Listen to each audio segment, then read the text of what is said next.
Folks, Bobo here one more time tonight, and then we'll call a full stop for the evening. Every now and then, a friend of mine on Facebook will come out with a thread about one thing or another. It reminds me of something that I want to tell you about, and such as this case. They were talking about flying the T-33. These two guys flew the T-Bird at Tyndall. And Tyndall at the time, when they were flying the T-33, I think was part of ADC, Air Defense Command. At any rate, these guys would wear orange flight suits.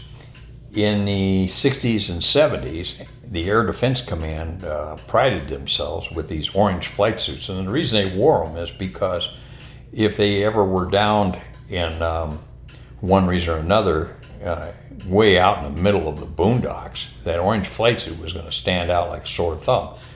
So that's why they were authorized to wear them. And they looked at it as kind of a unique thing, unique to their club, Air Defense Command. They would fly F-101s, 102s, 106s. That was primarily the mission aircraft at the time. Later they went to F-4s and into F-15s. And then the new kids came in and dissolved ADC. Jesus Christ. Anyway, got to be careful here. I might hurt somebody's feelings. So anyway, this one evening at Vance Air Force Base, we had this kid going through that was part of, I think, the Fresno Guard, or I think that was it. And they flew F-106s. So they had two F-106s come in Friday afternoon with a T-Bird. So there were 4 pilots that came to Vance for his graduation, which was going to be Saturday. So they come over to the officers club Friday night, and we're lighting our hair on fire. Rich was the bartender then, and everybody was having a festive time. And these guys pull out an orange flight suit. And of course, they're all wearing their orange flight suits. And they pull out this orange flight suit, let it unfold, and it had his patches on it and so forth. But before he could wear it, he had to put an egg in his mouth, break the egg, swallow the egg, and then he could put on the flight suit. Okay, I don't understand that, but it sounded like a good idea to me. So he did. He broke the egg and swallowed it. And then he said he'd go into the men's room and change. No. He just changed right here at the bar. Okay. So he unzipped the zipper, peeled off his regular Nomex flight suit, and put on his orange flight suit, and everybody's hooping and holler. Now, that was Esprit de Corps. That was the spirit of that unit, and it was kind of unique. It was fun to watch those guys. At any rate, Saturday comes, the kid graduates, and then Sunday morning comes around, and I'm there, and we lived on base housing at the time, and I'm there fixing breakfast.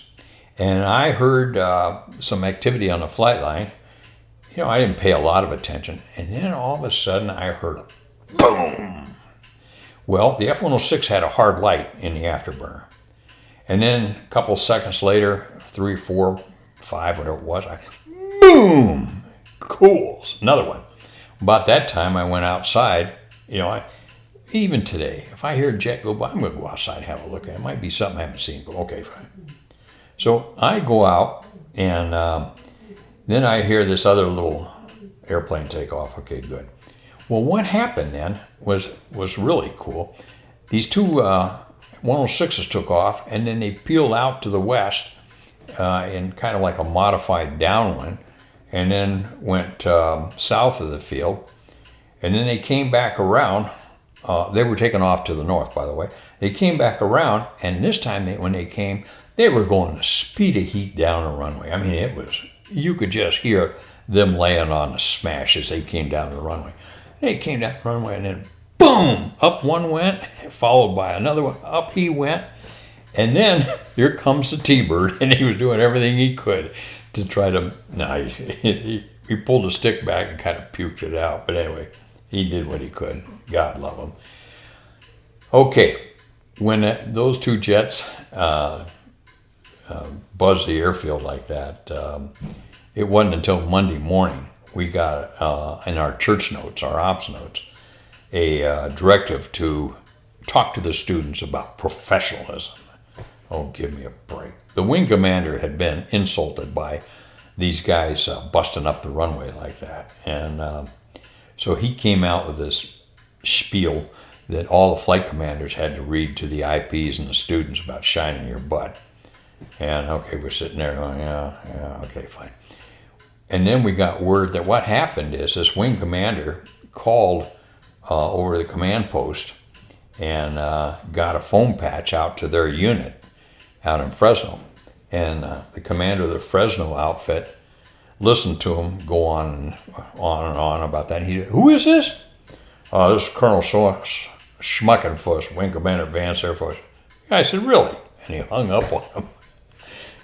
I think I'd have done the same. But anyway, you think about watching those 106s, their orange flight suits, that's all Espirit de Corps. I thrived in that environment.